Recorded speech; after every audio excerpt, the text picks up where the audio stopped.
Australia's cashless debit card could become a permanent system, even though it has been widely criticised for how effective it is and for unfairly targeting First Nations people. So, if the card doesn't have great results, what could be some better alternatives to it? The cashless debit card dates back to 2007 when the Howard government introduced a new income management policy in the Northern Territory. The general idea was that anyone who was getting paid Social Security was put on a compulsory card that would manage what they could and couldn't spend money on, like alcohol, tobacco, and gambling. The Abbott government then decided to bump up the system to a cashless debit card that controls 80% of people's security payments. Since 2016, the card has been trialled across rural towns in South Australia, Western Australia, and Queensland on people who receive support for disability, unemployment, caring, or youth allowance. That's a really big group of people to be targeting for many different reasons, and using this very blunt tool that has this assumption that you can't manage your money properly. That's Dr. Elise Klein, who spent time in East Kimberley studying the effectiveness of the card and found that it's actually making life more difficult for those using it. All the way back, someone said to me, it's just like going back to the rations days. You can only take out only 20% of cash. Cash is really important for people, and particularly in remote and regional economies. Cash you need to do all sorts of things, buying secondhand goods or veggies from the store. The card is supposed to reduce levels of things like employment, alcohol abuse, and domestic violence.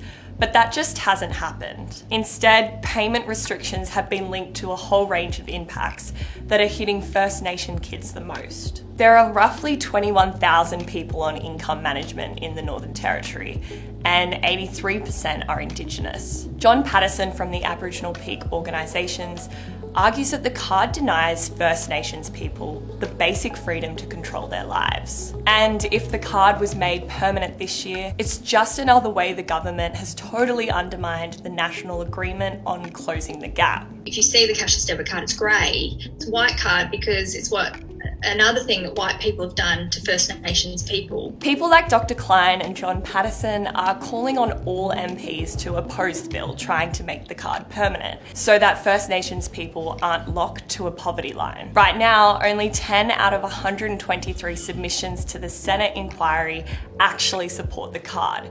And there's been a real push to divert the millions spent on the CDC system to fund other services, like investing in face-to-face Centrelink support that is dying out in rural communities, offering more drug and alcohol and trauma programs, and, well, the obvious one, creating more jobs. This story around it's people's behavioural issues that are causing people to be unemployed has to stop, and we really have to push back against that. What we know is that people who are on such low incomes are actually do an extraordinary job of managing money. To be able to live and to survive and to provide for family on such low income that is purposely set by the government is a huge feat in itself. Australia has a long history of stigmatising welfare recipients, and making the cashless debit card permanent would reinforce that stigma. Research suggests the card is not only ineffective but also unfair,